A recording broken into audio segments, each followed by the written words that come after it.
The Jets are having an offseason to forget if you can even call it much of an offseason. Winnipeg hasn't really been able to sign many great free agents. No trades appear to be super imminent, and the fan base is getting restless. Well, while I've been mostly doom and gloom for the past several weeks, I did want to talk about some players that I think might be able to contribute internally to a team that, quite frankly, really needs some depth support. We'll take a look at which of these candidates might be primed for a big breakout in 2022 to 2023. You're Locked On the Hockey Jets, your daily podcast on the Winnipeg Jets. Part of the Locked On Podcast Network, your team every day.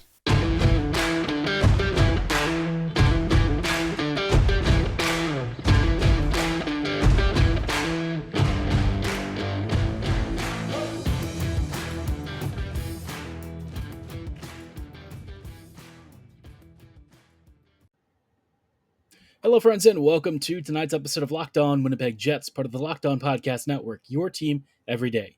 I'm your host, Harrison Lee, an avid Winnipeg Jets fan and an online blogger. You can follow me on Twitter at HLivingLoco and at LO_Winnipeg Jets.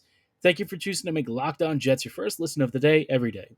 If you like what you're hearing, be sure to like, follow, and subscribe on your favorite podcasting platform of choice, including Apple, Spotify, Google, Megaphone, Odyssey, and YouTube. Doing so is completely free of charge and ensures you never miss another episode. But most of all, we just really love and appreciate your support. On tonight's episode, I wanted to talk about breakout candidates for the Winnipeg Jets.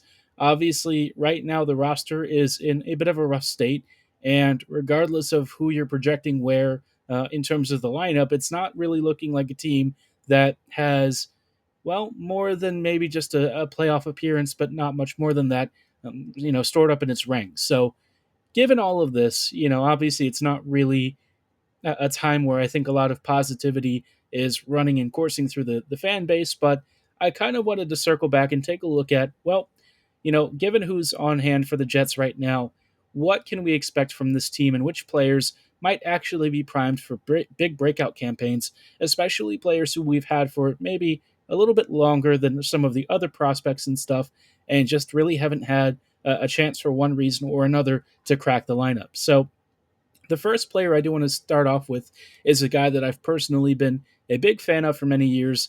I think this particular prospect is somebody who's super underrated in this fan base, which is very interesting because when you watch him with the Manitoba Moose, you start to realize that this guy is like very legit. He's got great offensive tools. He's a cerebral player. His offensive positioning is very smart when he makes passes. And when he kind of starts to read and set up plays, he's a guy who is very cautious, very careful, very calculated, and very inventive. This guy is David Gustafsson. Now, I've talked about Gustafson in the past, but thanks to some injuries and stuff over the years, he hasn't always been able to make an NHL impact. And the other thing is, with Paul Maurice being the way he was kind of loath to give rookies a really big shot in the lineup. Even with guys like Kyle Connor, there was a bit of a growing period where he wouldn't really give him top 6 minutes when that was probably where KFC was best suited. With Gustafson, he has a very mature game. Honestly, I think David probably plays a game that was maybe more Paul Maurice's style than Maurice even realized. Unfortunately, his most recent run with the team ended prematurely because I think he had like a shoulder injury that held him out for much of the year. So Gustafson is hopefully healthy now and ready for what will be a very big NHL season. I believe Cheveldayoff has kind of tipped that he is going to be one of the main prospects being graduated, which is partly why the Moose have had to get some reinforcements. Gustafson has been one of the Moose's prime players, a really big part of that team, and certainly somebody who I think is kind of underrated within the Jets fan base. One of the big things with Gustafson, aside from his size, is that he's just a supremely intelligent player. I wouldn't say he's quite on the level of somebody like Cole Perfetti. Cole is just a cut above almost every single skater out there. There's a decent argument that he might be maybe the highest IQ player in the entire NHL. Might be a little bit, much to say that right now, but I do think that he's certainly top 5, top 10, genuinely one of the most intelligent readers of space and understanders of how to create out of almost any situation. With Gustafson, I just think he's a really smart player either way. I think he always makes very clean passes. He understands how to be aggressive without being a little bit overzealous. And because he has a calming presence with his frame and his ability to just look for the right safe pass, while also progressing the puck to really dangerous areas and also utilizing a pretty good shot, you have a really versatile player in him. And I think in many situations he'll be deployed as a PK guy. I think you can trust him even with some power play time. Gustafson can really do it all, and I'm very excited for him to finally reach the Jets. I think for me, he's probably one of my prime breakout candidates for next season. The problem is if he starts to be like typecast into this role where the Jets only see him as maybe like a third or a fourth liner. I think Gus has always been pegged as a player who is more defensively sound than anything, which kind of flies in the face of the evidence with him suggesting that he really is somebody who has like genuinely great offensive chops. And as his Moose scoring has ticked up over the years, and has increasingly become a pivotal part of that team, I really hope that he has managed to push people in the direction of recognizing that he is a potential stud for this team. I think he's a really fantastic player. Some people have maybe compared him a little bit to like Amico Koivu kind of player, somebody who may not make the most flashiest of plays, but because he's always in the right place, he's always making the right pass, and he has a great understanding of the ice where his teammates are on it and how to get the puck again to very dangerous areas. There is something there that will make him a natural magnet for creating offense. So I personally think this year is going to be his big breakout season. I don't know if he's going to get enough ice time to really start to show that to people, but I personally, I'm very excited about him. I've always been a big fan of his, and I think he has been a super big sleeper with this organization. Only people who have really watched the Moose or who just really love and research prospects probably recognize how good he's been, but it's just getting him into the right role with the Jets that I think is going to be the next stage of his development. And if he can prove that he really does deserve to, stay pretty high up at this level, I think the Jets have a truly special talent and somebody who might even, one day slide into a top six center role because, I mean, the Jets don't really have a lot of elite centers anymore. Winnipeg's definitely running out. And if ever there was a time for somebody to show that they are suited to this, this first or second line role, I think the opportunity there for Gustafson to maybe make a case for being the second line center is going to be there at some point. Obviously, it'll take some development and time for him to reach that, but with him and the way that he's developed over the years, I really feel like the sky is the limit with him. I think he's a very industrious, hardworking kid. He's got great skill, and it's just finding somebody who will recognize that. And maybe Rick Bowness is the guy who will finally unearth the talent that exists within him. But, he's just one of many players that I think has the potential to have a really big 2022-23 season. We'll take a look at a few more skaters that I think are primed for that next great year and see if any of these players might actually be very important for Winnipeg's hopefully upcoming playoff run. But before we go any further, I do want to shout out one of our partners at betonline.net. If you have heard me talk about BetOnline before, you know that, again, I'm not personally big into online betting myself. I don't know a ton about it. I'm usually behind the times with this kind of stuff, but even for somebody like me who doesn't really bet online at all, well, betonline.net made it easier than ever before. I was actually able to cast a bet on a Bundesliga match very simply. They explained all of the different stats categories, all of the different lines and odds. They made it easy for somebody who has no experience to make their first bet. And honestly, I actually won it, which is pretty darn cool. But, BetOnline is so much more than just a betting site. They've also got reviews and league news. They've got podcasts. They've got all the sports content you need around every sport you can imagine, whether you're into Major League Baseball, NFL football, NBA, NHL, combat sports, esports, golf, horse racing when the Triple Crown rolls around. Anything and everything you can imagine, they've got it on betonline.net, and they've even got Vegas casino games if you're not really into sports.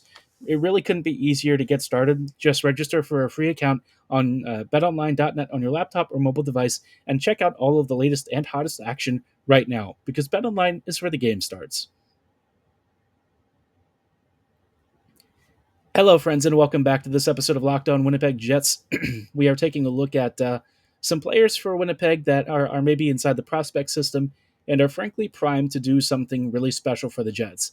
Now, not every player here is going to be like some 40, 50, 60 plus point magic wonder kid that's going to show up out of nowhere and save this team. Let's be real. When I say breakout, I'm mostly looking for like really good standout performers given the roles that they're going to be provided and given what they were drafted to do. So we'll take a look at some of these guys. David Gustafsson was one that I think might be like my highest ceiling player in terms of uh, a guy who's going to be graduating from the Moose. We'll talk about another player in just a moment who I think is probably even above that, but he's already had some time with the NHL club. Before we take a look at this skater, though, I do want to shout out a really cool thing for those of you who are NFL football fans. Obviously, the upcoming season is going to be pretty crazy. There's going to be a lot of movers and shakers in the league, and if you're doing any sort of fantasy sports, it can be hard to keep up. That's why we're here to help you figure out which NFL stars move the betting lines the most. Starting July 18th, Locked On gives you 50 of the most valuable players in the NFL from the odds makers at BetOnline. Again, it is available July 18th on Locked On NFL, wherever you get your favorite podcasts, as well as YouTube, so you'll be able to subscribe for free and check out all of the latest news from Locked On NFL while staying up to date on the biggest movers and shakers in the league. Now, circling back towards the Winnipeg Jets, obviously, we are looking for some players who are primed to really help out this team because let's be honest, the Jets haven't exactly had the most productive offseason so far. And, looking at the depth, it's not exactly ideal. And I think that's why a guy like Cole Perfetti is primed for a huge, huge season for the Jets. Last year, Winnipeg had a lot of issues finishing. Now, finishing talent sometimes can be a little bit random. And I think with the Jets, their shooting percentage was so abominably low that it's probably a lot to say that it was just down to roster construction. I think that there were a lot of factors involved in why Winnipeg was just, crap at shooting the puck. And it wasn't just, that they weren't shooting and they weren't creating. They actually had quite a few opportunities to score. It was just, for one reason or another, getting the right bounces, getting the right shooting angles, and finally just putting the puck past the goalie was a bit of an issue. Now, I say that for the top six. With the bottom six, I think it was very clear as to why maybe these units really struggled to score. There just wasn't a lot of finishing talent there. And I think the Jets, for much of the season, only had a couple of lines that I would say were genuinely reliable at creating play and at finishing these opportunities. So, Perfetti, I think, brings a really interesting dynamic. You're looking at a guy who, again, is a genius level intellect. When I've watched him play either at the junior level or at the AHL level for a little bit, and certainly at the NHL level, there's a consistent theme that he's just constantly working off the puck and trying to create. If he needs to create a turnover and strip the puck from somebody, he's right there along the walls. He, pre-positions himself perfectly to strip somebody.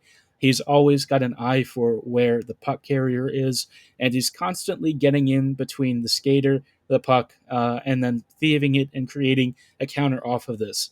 And I think that is something that really goes under the radar. His defensive game is phenomenal. For a guy his size, I think a lot of people underestimate just how smart he is and how defensively oriented he can be.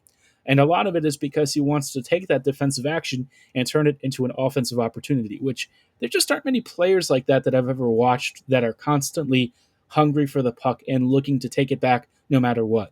You see a lot of guys who do it as like a manner of course, but I think the way Perfetti does it is truly something special because as soon as he gets the puck, he's immediately picking his head up. He's looking through space. Sometimes he doesn't even have to look. You can just make some crazy no-look pass across the slot to a teammate that, quite frankly, they weren't even expecting and maybe mishandle because, who would even think to try something like that? But Perfetti does on a routine basis. With Cole, I think the one thing that he's going to have to work on this year, which the only way that he would really be able to work on it is if he's actually, able to stay healthy and get through the season, is just really using that shot of his. He has a monster release, and honestly, in the lower levels of hockey, he had a fearsome one-timer. His wrister was elite. This guy was capable of picking corners on almost any single goalie he met, and I think last year he was probably a little bit unfortunate not to record a few more goals. Sometimes he would maybe overcook holding onto the puck just a bit because he's always looking for that perfect pass and like the highest percentage play. Sometimes I just want him to be a little bit more selfish and take the shot himself, but as a young rookie, it's totally understandable why he would maybe hesitate there. He's trying to be the best team player that he can be, and maybe he's building slowly confidence into his game at the NHL level. But I think this year, so long as he's able to stay healthy and make it through this entire season, I think he has a genuine shot to be one of our top performers. I've loved watching him. It's kind of the same way that I felt the first time that I watched Ehlers. You just see this genius player at work with phenomenal abilities. And look, he might not have like the craziest skating on the planet, but with Perfetti, that's never really mattered. He knows how to get himself into great positions. He still works with what he's got. And, the sky is the limit for what he can truly become for this team. I think he's got elite skills in almost every single category. There's just, I don't know, man. When I talk about prospects who make it to the NHL for the Jets, guys like him are just truly one in a million. He's a super special talent, and I think the Jets would do well to put him in a really prime position somewhere in the top six. I think that is his best option because if you put him with players who maybe lack a little bit of elite offensive skill, I don't think you're going to see the truly special talent that Perfetti has in spades. But I'm curious to know how y'all feel about him. Let me know in the YouTube comments below or at my social medias at HLivingLoco and at LO_Winnipeg Jets. Let me know who you would play him with, because I think personally for me, um, I would personally want him to go with Mark Scheifele, but with how Winnipeg's top six might be oriented this upcoming season, maybe they put him on the second line. I don't know how Bonus is going to handle Wheeler kind of being a bit of a drag on that first line. I think it would be best if he was on the second or third, preferably the third, but who even knows if he would accept such a demotion. So remains to be seen. But again, let me know who you'd play Perfetti with. And in just a moment after the break, we're going to take a look at a couple more skaters that I think might be due for a really big season, even if their role is going to be pretty minor. Hello, friends. Welcome back to these closing thoughts on tonight's episode of Locked On Winnipeg Jets. We are trying to make a little bit of lemon out of some rocks, to be honest. It's been, again, like I said, a bit of a rough offseason so far. And I want to close out tonight with a couple of more skaters that I think could potentially have really big impacts on this upcoming Jet season. Before we go any further, though, just wanted to say thanks again so much for making Locked On Jets your first listen of the day, every day. Now, checking out a couple of other guys, we've gone through Cole Perfetti and David Gustafsson. The last two skaters that I'm going to talk about are players who might be in more depth roles, but who I think are going to give the Jets some considerable punch down the lineup, and it's something that is going to be necessary because the Jets haven't done a lot to fortify it through free agency or through trades. The first guy we're going to circle back to is Morgan Barron. Now, Morgan, of course, came through on the Cop trade, and his upside is probably not much more than like a middle six forward, but I think Barron's size, his skill in handling the puck, and actually his pretty darn good mobility make him a very interesting player for me. I think that there is a genuine bona fide depth player here that can play a really pivotal role in offensive scoring and creation, which is interesting because he doesn't really, or at least my expectation was not this coming into the trade and him arriving to the Jets, but he's shown some extremely soft hands. He's got great hand-eye coordination. I think his offensive positioning is very good. I think that he was able to find himself in dangerous shooting spaces, which is pretty cool. We don't have a lot of those players at the moment who have done that for the third or fourth lines. So if Barron can be a consistent offensive threat and give the Jets some considerable punch further down the lineup, I'd be thrilled with that. I think Winnipeg could definitely use a great finisher and somebody who's also great at finding good passing and shooting lanes. And so far, Barron seems to be there. I know that his game probably will have some gaps, and maybe his on ice results are going to be a little bit eye watering for the first bit, especially as the Jets don't have a ton of really talented bottom sixers to kind of round out the roster. But as far as Barron is concerned, I think he could definitely hit 25, 30 points. And I think, for what he'll bring to this team, he's the kind of guy that I could see maybe becoming like a Mason Appleton kind of player. I don't know if his defensive impacts will ever quite match that, but I'm not going to write it off either. I'm excited to see what he can do, and hopefully the Jets again put him in a prime position to succeed and show off what he has in terms of skill sets. Now, the last player that I want to focus on for breakouts, especially among the younger group, it's going to be Dylan Samberg. Samberg is showing us some things that I think we've always been hopeful for in terms of like a best case scenario with him. I at one point thought that he could become a really good second pairing defender. Top pairing was probably a little bit much, but I think second pairing is a very reasonable thought process as to where his ceiling might be. And so far, Samberg is actually living up to the hype, which as much as we might talk about prospects being surefire things and stuff, most of them generally aren't. It's actually very rare that you see a guy hit a ceiling. And yet Sandberg has shown us confidence on the puck. He's got a great first pass. His skating in possession is very strong. He can transition the puck out of the defensive zone effectively. And inside the offensive zone, he's shown off very good vision. I think that his understanding of how to cycle effectively, how to create good passing and shooting lanes for his teammates, and how to be a mobile support beacon on the back end, all of this stuff leads me to think that this guy has a really long-term future with the Jets. I was excited to see him finally healthy and getting some reps with Winnipeg. Obviously, it didn't quite last as long because, again, he had some injury concerns and stuff, and it's been kind of a small theme over the past couple of years. But as long as he stays healthy and as long as he can really continue to perform, I think the Jets have a real gem in Samberg. I think Dylan's got a great shot. I think his vision is smart. And I think his understanding and awareness of his role on his pairing, it's kind of where he's a really good facilitator. Maybe not, the number one defender on that pairing or something, but somebody who can really be a great complement in the way that Josh Morrissey is. So I'm excited for him.